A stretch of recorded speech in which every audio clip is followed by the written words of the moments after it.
Kinumpiska sa isang mall ang nasa 20 milyong pisong halaga ng Pinekeng branded luggage. Ang nagreklamo, mismong kumpanya ng mga naturang produkto. Saksi si John Consulta, exclusive! Bit-bit ang search warrant. Pinasok ng Intellectual Property Rights Division ng NBI ang isang mall sa lungsod ng San Juan. Sige lang. Di ba paniwalag namin sa'yo? Hindi ko naman namin na-arrestuin ha. Ito, hindi ka namin nagpapapil na search warrant. Inisip pa ng court na 46. Tumambad sa operating team ang naglalaki ang mga mamahaling branded na luggages. May mga nagtangkang itakas sa ilang maleta, pero naharang din ng mga nakabantay na NBI agents. Ayon sa NBI, lumapit sa kanila ang kumpanya ng branded luggage at bags para ireklamo ang umunoy lantarang pagbebenta ng kanilang mga Pinekeng produkto. Nag-conduct tayo ng investigation, surveillance, test buy at doon nga natin na kumpirma na may mga ilang establishment dito sa mall sa San Juan na nagbebenta ng mga peking produkto nitong nagreklamo. Bukod sa pagbebenta sa mall, inilalako rin daw online ang mga naturang branded na mga maleta. Sa kabuuan, umabot sa mahigit 200 counterfeit branded luggages ang nakumpiska sa 6 na stalls na nagkakahalaga ng higit kumulang 20 milyong piso. Mga peke po talaga to? Ano ba to? Opo, mga replica po. Pinapaubos lang po yan. Kasi alam namin na bawal na nga. Itong mga bag na to, after na ma-filean, magka-file tayo ng motion for destruction para masira itong mga nakumpiska. Dahil sa mga peke itong produktong to, hindi ito nagbabayad ng tamang buwis sa ating gobyerno. Gusto rin natin protektahan itong mga lehitimong kumpanya na nagmamayari nitong mga luxury brand. Sinisikap pa rin namin kunin ng pahayag ang mga may-ari ng mga establishmentong ni-raid na naharap sa kasong paglabag sa RA 8293 o Trademark Infringement Law. Para sa GMA Integrated News, John Consulta ang inyong saksi. Balita mula Cebu, motorsiklo umiwas sa truck, sa pader naman bumangga at ang nahulikam na tangkang pagsunog sa isang tindahan. Saksi, si Alan Domingo ng GMA Regional TV, Balitang Bisda. Pagtigil ng motorsiklong yan, agad bumaba ang angkas nito at lumapit sa isang establishmento.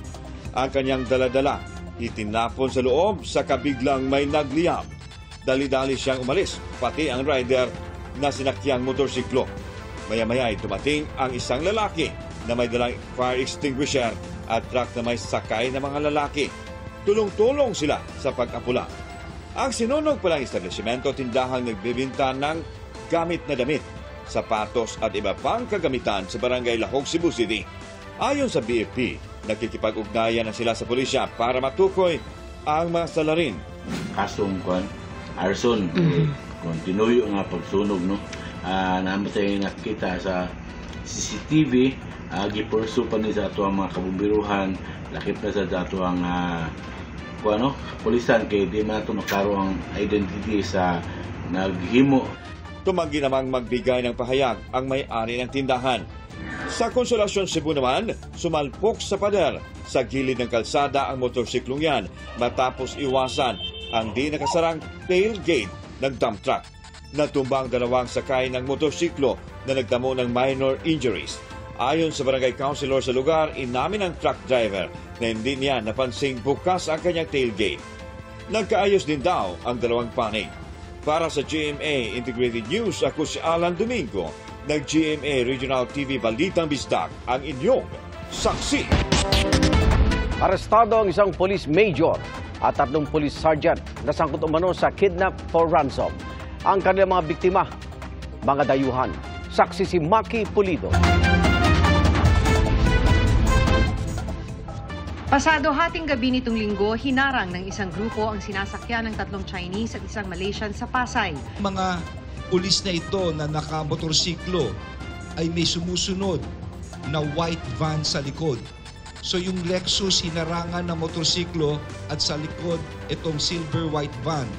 At pagkatapos bumaba at kinuha yung 4 na dayuhan. Nakatakas ang 2 sa mga biktima at nakapagsumbong sa barangay.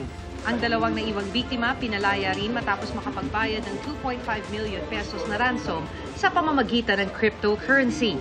Sa loob ng 15 oras na aresto ang mga suspect, isang police major at 3 police sergeant na naka-assign sa iba't ibang police station sa Metro Manila. The police major, when he was arrested, tinuro mismo siya nung isang pulis. And at the same time, when he was being investigated, tinuro rin siya ng biktima mismo. May spotter umano taga-turo para matukoy kung sino ang haharanging dayuhan na palalabasing may problema sa immigration kaya aarestuhin. Pareho ang modus sa 4 na iba pang kaso ng kidnapping na kinasasangkutan umano ng mga inirereklamong pulis. Sindikato talaga kasi nagsama-sama yan, no? I would like to assure, of course, our fellow Filipinos and our foreign guests in the country that everything will be safe. The police, they're all doing their job. That's why we're on top of this. Nahaharap ang mga suspect sa reklamong kidnapping for ransom at robbery. Hinahanap naman ng 10 sibilyan na kasabwat kabilang ang umano'y mastermind. Para sa GMA Integrated News, Maki Pulido ang inyong saksi. Kasunod na executive session ng Senado, isa sa pinuna ni Senadora Risa Hontiveros ang salin ni Bamban Mayor Alice Guo at ang magkaibang halaga ng assets na idineklara para sa 2022. Sa sulat naman ng alkalde sa Senado, iginit niyang hindi niya nanay, si Lin Wenyi. Saksi, si Mab Gonzalez. Ano ang pagkakaugnay ni Lin Wenyi kay Bamban Mayor Alice Guo? Unang naungkat ang pangalan niyan sa mga dokumentong inilabas ni Senador Win Gatchalian tungkol sa mga negosyong pag-aari ng pamilya ng alkalde. Personal analysis ko, baka ito yung biological mother niya. Pero giit ngayon ni Guo, kinakasama at business partner ng kanyang ama si Lin Wenyi. Totoong tao raw si Amelia Lial at siya anya ang tunay niyang ina. Sabi ni Guo, masakit isipin na tinatawag siyang espiya ng China na haka-haka lang daw at walang basihan.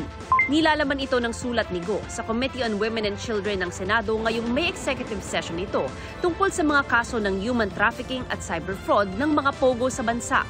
Naroon ng PNP, NBI, Presidential Anti-Organized Crime Commission at National Security Council.